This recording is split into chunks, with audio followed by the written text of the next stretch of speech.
tregtisë dhe industrisë së Gjirokastër do të dhëtur se për gjatë këtij sezoni vëmendje është kushtuar takimeve me biznesin turistik, pasi kjo fundit ka realitet në zhvillimin e të madh ekonomik për gjatë kësaj periudhe. Sipas drejtuesit të dhomës së tregtisë së industrisë Maksimu biznesit e turizmit duke nisur për hotelerive bujtinave, ka në ndërlidhje të lartë ekonomia fatmirësisht në Gjirokastër.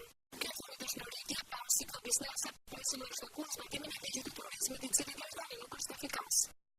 Në mbështetje të turizmit, ne presim faktikisht muaj shtator, ligji i turizmit siç dihet ka kaluar dhe lufta jonë do jetë që ai të fillojë të bëj implementimin, se ne gjithmonë kemi vuajtur në këtë vend, nuk kemi vuajtur për ligje, sa kemi vuajtur për implementimin. Ligji në vija të përgjithshme ishte shumë korrekt dhe shumë domethënë, i bashkohet kritereve dhe standardeve të Bashkimit Evropian. Gjithsesi nuk mund të ligji në tërësi nuk mund të kënaqë në çdo gjë biznesin, por interesat të jenë të përbashkëta. Domethënë në këtë pikë ai ligj ishte i mirë rënduar dhe i mirë studiuar. Problemi është që të implementohet që nga standardizimi i hoteleve, i bujtinave, i moteleve, nga standardizimi i shërbimit, nga standardizimi i guidave, të gjitha që ligji i përmban brenda, dhe unë shoh që nuk ka filluar gjë akoma të bëhet në këtë pjesë, dhe tani nuk mund të bëhet në këtë periudhë që jemi në punë në pjesë sezoni.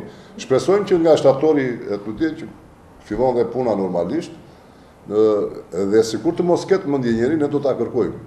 Dhe ne si Gjirokastër, unë kam menduar që vetëm si nga ana e dhomës së tregtisë, por dhe si biznesmen në këtë fushë, edhe me disa aktorë të tjerë të qytet, investitorë në këtë fushë, kemi diskutuar që të mblidhemi dhe të përcaktojmë disa gjëra që ne të dalim unik si Gjirokastër e UNESCO-s në pjesën e hotelerisë. Domethënë janë disa mendime që po diskutojnë dhe po mblidhen, të cilat do t'i rëndojmë kur të mbarojë sezoni, që të jenë të gjithë, të jenë më të lirë, dhe do ulemi në një tavolinë të diskutojmë me detaje se çdo vazhdojmë për të mirën e gjithë secilit.